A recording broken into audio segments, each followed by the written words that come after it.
अस्सलाम वालेकुम व्यूअर्स, मैं हूं मोहसिन अहमद और आप देख रहे हैं मेरा यूट्यूब चैनल हेलो बर्ड्स। उम्मीद करता हूं आप और आपके बर्ड्स खैरियत से होंगे। तो भाइयों, मैं मौजूद हूं लालू के संडे बर्ड्स मार्केट के अंदर, जहां माशाल्लाह आप देख सकते हैं कि बहुत अच्छी मार्केट लग चुकी है। और यहां मेरे साथ मौजूद हैं अली भाई। तो इंशाल्लाह मैं आपसे ज़्यादा लेट शेयर करूँगा कि जिस भाई ने अपने जो बर्ड्स हैं वो इनके नंबर पर कॉन्टैक्ट करके वो यहाँ पर भी आ सकता है और इनके जो है जहाँ ये अपने पास माल स्टॉक करते हैं वहाँ पर भी पहुँचा सकता है। तो आइए हम इनसे बात करते हैं कि आज का ज़्यादा लेट क्या है। अस्सलाम वालेकुम अली भाई। वालेकुम सलाम। अली भाई क्या हाल है, खैरियत से आप? अल्हम्दुलिल्लाह ठीक।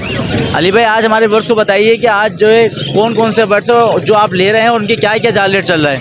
आज हम ले रहे हैं फिंचों में, ले रहे हैं फिंचों में गोवन ले रहे हैं 300 रुपये पेयर के हिसाब से। ठीक है। और बाकी ऑस्ट्रेलिया में चला रहे हैं 4.5 5.5 के रेट के अंदर। पट्टा 5.5, बड़ा पट्टा 4.5, बड़ा 5.5। ठीक है। उसके अलावा कॉकटेल में ग्रे कॉकटेल कंफर्म नहीं आ रेडी है, वालिद साहब को बताएं। बाकी उसके अलावा फिशर में ले रहे हैं, फिशर में ले रहे हैं वही 1800 तक में ले रहे हैं बड़े। ठीक है। और बाकी लोटिनो ले रहे हैं 3500 रुपये तक में।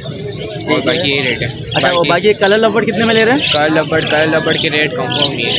सही है। अच्छा, बाकी लोटिनो का पट्टा, ग्रीन फिशर का पट्टे क्या रेट है? ये ऑर्डर नहीं है, पट्टे ही रहे ना लोटिनो में, फिशर के। अच्छा, अभी यानी आप बल्क क्वांटिटी में क्या चीज़ ले सकते हैं? अभी बजरी ले रहे हैं, फिंचेस ले रहे हैं, बाकी ले रहे हैं, सारा आइटम है टोली। मगर अभी आज का जो ऑर्डर है ना वो इन चीज़ों का, बजरी का, बाकी फिंचों का और बाकी बस फिशर का थोड़े बहुत हो जाएंगे और लबड़। सही, यानी जिस भाई को भी अगर अपने बजरी देने हैं तो आप उसको अगर जैसे कोई बल्क क्वांटिटी में लेके आता है उसको क्या रेट देंगे? उसको भी रेट कर लेंगे, कम मुनासिब कर लेंगे, मसला नहीं है। जी तो व्यूअर्स, ये था आज का ज़्यादा लेट। मैं आपसे इनका नंबर भी शेयर करवाया था। अली भाई, इनका नंबर बता दें अपना आप। जी वीवर से नंबर लिखें, इसको जिस भाई को देना वो रब्ता कर लें। कॉन्टैक्ट नंबर है 0318285947। लोकेशन है सुजानी की। जी तो व्यूअर्स, ये था आज का ज़्यादा लेट। तो जिस भाई ने जितने भी बल्क क्वांटिटी के अंदर अपने बर्ड्स देने हैं वो अली भाई से कांटेक्ट करके इनके पास बर्ड लेके आ सकता है। उम्मीद करता हूँ आपको ये वीडियो माशाल्लाह पसंद आई होगी। बाकी इंशाल्लाह मुकम्मल जो वीडियो है हम अभी विजिट करके आपको वो भी दिखाएंगे। मिलते हैं नेक्स्ट वीडियो में। जब तक के लिए अपना और अपने बर्ड्स का ख्याल रखिएगा। अल्लाह हाफिज़।